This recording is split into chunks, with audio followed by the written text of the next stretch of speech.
Former President Donald Trump is elected the 47th president of the United States, only the second president to do so in non-consecutive terms, overcoming his denial of the 2020 results, felony convictions, and the January 6th attack on the U.S. Capitol. Trump is victorious, raising major questions about the path forward for America and the Democratic Party. Thanks for joining us on Capitol View. I'm Fred Martino. In addition to the federal races, we are going to look at results in the Illinois General Assembly. For news and analysis, we welcome John Jackson of the Paul Simon Public Policy Institute at Southern Illinois University, Carbondale, and Peter Hancock from Capital News, Illinois. John, as you know, have to go back to the late 1800s to see a former president elected to a non-consecutive term, Grover Cleveland. Now, the history made in 2024 with former president, soon to once again be president, Donald Trump. Let's look for some answers. An exit poll reported by NBC asked voters about inflation. 3 in 4 said it was a hardship. Before the election, just before, a Gallup survey found about 3 in 4 voters said the United States was on the wrong track. Some experts saying that there was simply no way for Vice President Harris, seen as an incumbent in a sense, to overcome concerns about inflation and the economy. Your thoughts on this? Well, I think that's right. I think inflation, the way the economy was understood by the American people, which was at considerable variance from the realities on the ground, the economy is actually in great shape already and has been the envy of the world, as The Economist magazine had it 2 weeks ago. But too many people didn't believe that and felt put upon by inflation, and that plus immigration, don't forget, and the fear of the unknown people coming our direction because of immigration. So those were key, and the appeals to preserving democracy and the things that Harris talked about didn't resonate enough. You know, John, I understand this contention about the fact that our economy is the envy of the world, that we're doing better than countries all over the world. And I do understand the secondary contention that inflation has been tamed, that overall inflation, when we're looking at the consumer price index, you know, it is way down, almost to that magical 2% that the Fed uses as a metric. But what do you say to folks who also look at the most significant expense for most folks, okay, their home? If you weren't already in a house and you had to buy a house, or you're a renter, home prices in the last 5 years have gone up by about 50%. That is astronomical. To put it into context, you know, this $300,000 house is $450,000, maybe out of reach for many folks. Was this not enough in terms of Vice President Harris? She did talk about trying to make housing more affordable, and a $25,000 incentive she proposed for folks buying a house. But was this just not enough? Well, it turned out not to be. She did directly address that with both of those policy changes that she advocated, but it obviously didn't calculate and compute for people. And it's also clear that wages are up significantly, and wages have actually outpaced inflation rate. recently, but that message also didn't get through. And what's unusual here is once we get out of an inflationary upward spiral, people accept that new base and just move on. It looks like people haven't accepted the new base and didn't move on, and so they took it out on Harris and Democrats last night. Well, John, on another matter, they certainly got a lot of attention in terms of this election. Voters agreed with Vice President Harris and the Democrats on reproductive rights. Abortion rights measures were approved by voters in most states where they were on the ballot.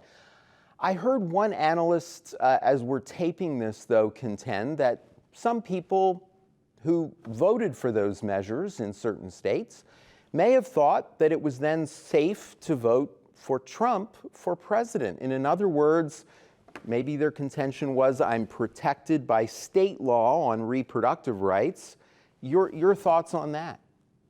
Well, abortion was a good issue for the Democrats, and women won big time last night in most of those referenda, although I think they lost in 3 of the referenda that were on the ballots. I think it was 7 passed and 3 didn't pass. But at any rate, they won on that issue, but they certainly lost on women power and women votes in general. There won't be a woman president anytime soon, and there certainly won't be a Democrat run as a woman president candidate anytime soon, I would predict. And women just basically voted for the woman candidate with a significant gender gap, but it didn't carry over, and it wasn't enough. I can't discern all of that hypothesis that your expert quoted because you just don't have enough poll data that addresses it that way. Well, we're going to move on to a couple of other questions. Before we do, as you look at last night, this week's election, what do Democrats do now? Well, they've got to hope for holding the House. If they don't hold the House, there will be absolutely no constraints left institutionally on Donald Trump at all, because he owns the executive branch. He owns the Supreme Court. They've given him an enormous gift with that decision on presidential immunity and presidential power. Without the House, there will be no guardrails left.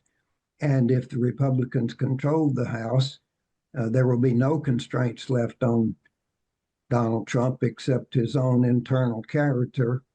And for many people, that's not very reassuring. Yeah. So let's talk about, John, the U.S. House races and the presidential race in Illinois. Some were shocked to see the race for president much closer in Illinois and Virginia and even New York to an extent, with Harris wins much more narrow in those states than Biden wins in 2020. In your view, what is going on? Well, we are a blue state, and we acted like a blue state last night. Harris won Illinois fairly comfortably, although not as much as Joe Biden did. Joe Biden won with 7 million more votes than Donald Trump did. And so that's the key right there. Harris lost by whatever it's going to turn out to be, 2 million, something like that. So that's at the grassroots. But in Illinois, we acted very much like a blue state. For example, on the House races, we started out at 14 Democrats and 3 Republicans, and we ended with 14 Democrats and 3 Republicans. The only race that was even close was that 17th congressional district, which was Sorensen versus McGraw. Sorensen was a freshman. If you're going to knock off an incumbent, that's the time you've got to do it before the sophomore service, and Sorensen won. And the Cook report said that it was going to be a likely Democrat, and sure enough, it was. So we're at status quo of 14-3. But the House is critical nationally. Yeah.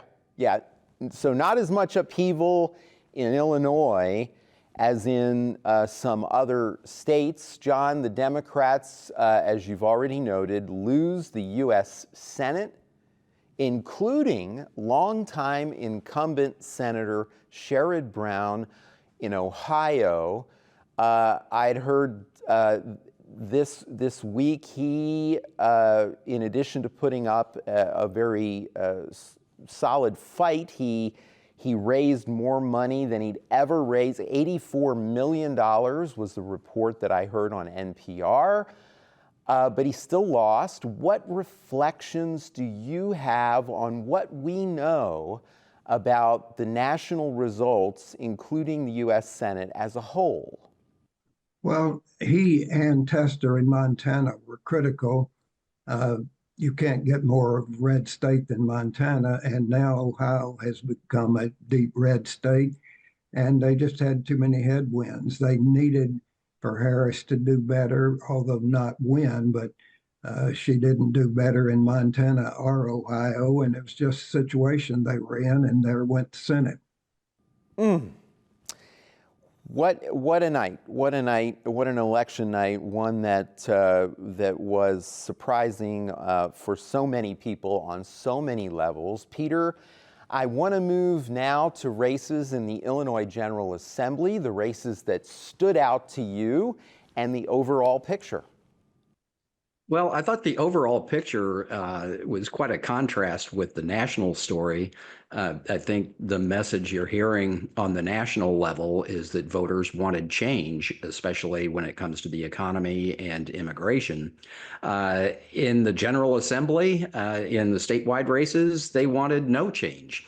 Voters in Illinois essentially reelected the same General Assembly that they have. And we're just looking at unofficial preliminary results as we speak right now. But based on the numbers we have, there will be no seat is going to change party hands. I think you can draw one of two conclusions from that. Either A, voters are very satisfied with the legislature they have, or B, the legislature did a magnificent job of gerrymandering the districts to lock in the partisan advantage that they have right now. But as we sit here on Wednesday morning, it looks like the Democrats are going to keep their supermajorities in both the House and the Senate. There were a few races that are still very close, worth noting, both of them Republican districts. In the 47th district, which is part of Wheaton, Republican Amy Grant was barely leading her Democratic challenger, Jackie Williamson, by less than a percentage point. And close by, in the Barrington Hills area, Republican Martin McLaughlin was leading Maria Peterson by about 1 percentage point. If the Republicans are ever going to come back in Illinois, they need those suburban areas in the collar counties around Chicago. So those are two very important races. There were also two races that I thought were significant in the Metro East area outside of St. Louis. One of those was, I think it's the 112th district, where Democrat Katie Stewart survived a challenge from Republican Jay Keenan. That was a district that was kind of at the center of a debate back in the spring when Democrats pushed through a bill at the very end of the session to prohibit the slating of candidates in districts where nobody ran in the primary. At the time they passed that bill, Mr. Keenan was circulating petitions trying to get on the ballot as a Republican in that district, even though there were no Republicans in the primary that had been held back in March. They passed that bill, but it was eventually overturned by the Supreme Court. It was clearly an effort to try and protect Katie Stewart as well as a few others, but it was overturned. But Katie Stewart survived that challenge nonetheless. The other interesting one was in the 114th district neighboring, where former Representative LaToya Greenwood, who was ousted 2 years ago, she kind of got redistricted in a negative way. She lost her seat 2 years ago to Kevin Schmidt. She came back this year, tried to regain her seat, came up short. So Schmidt is going to keep that seat.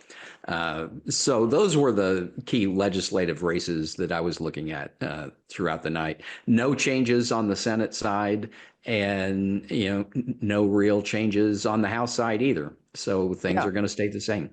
Well, while voters didn't demand a lot of change in terms of who they wanted to elect or re-elect in Illinois in terms of the legislative races, they do want change in terms of some statewide advisory questions.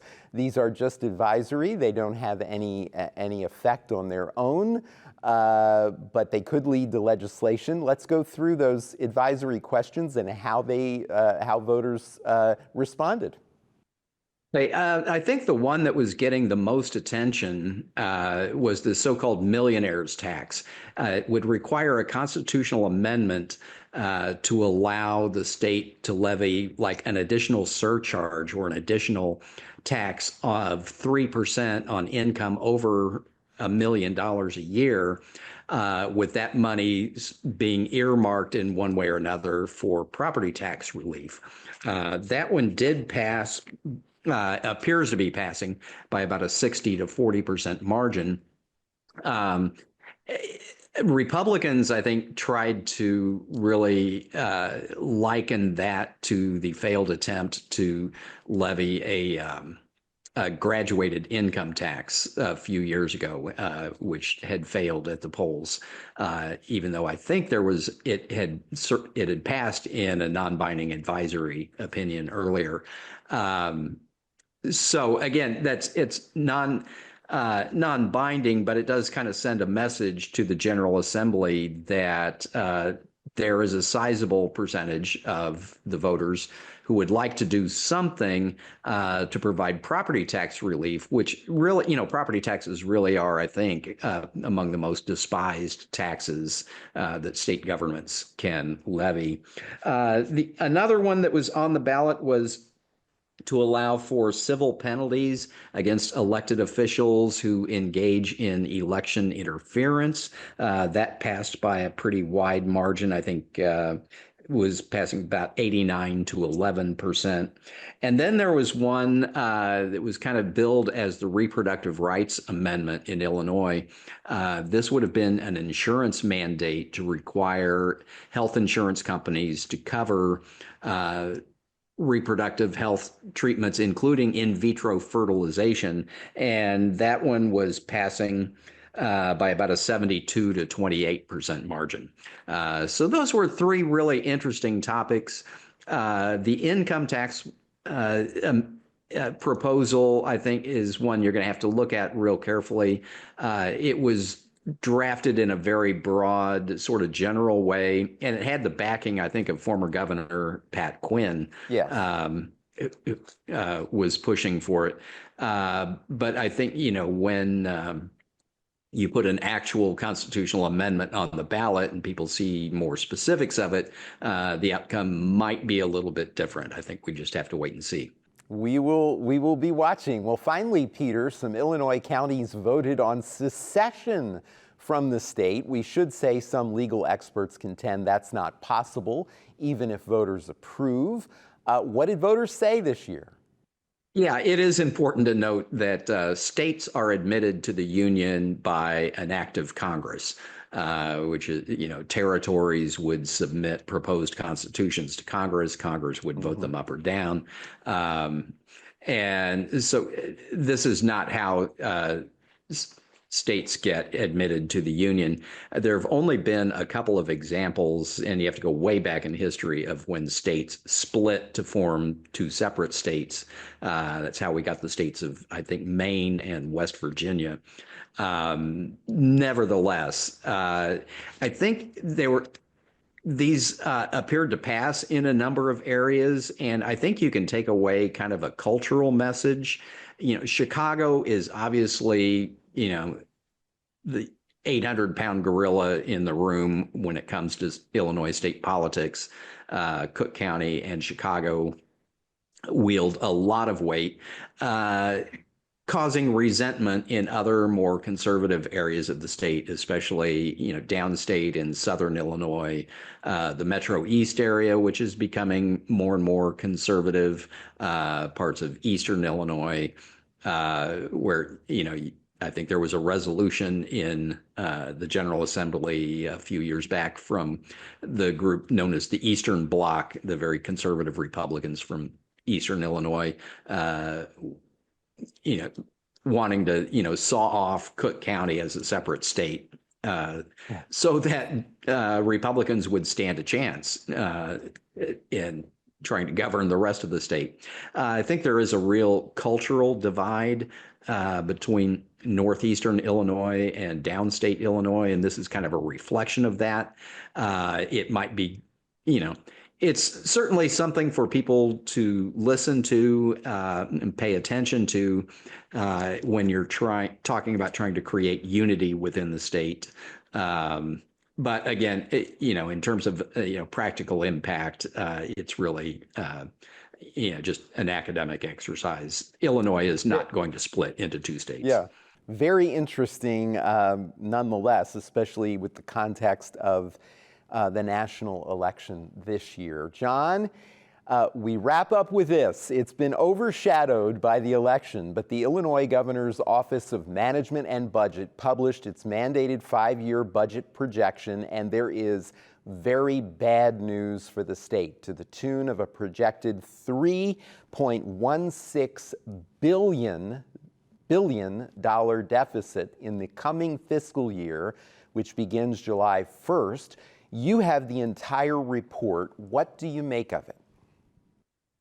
Well, I think a little context and a little history of budgeting in Illinois is in order here to put this in the right context and talk about its prospects as well.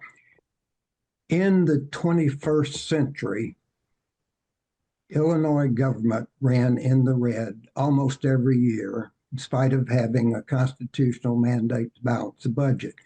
We did not have a balanced budget in all the time leading up to Pritzker coming in. They did all kinds of ways to get around it.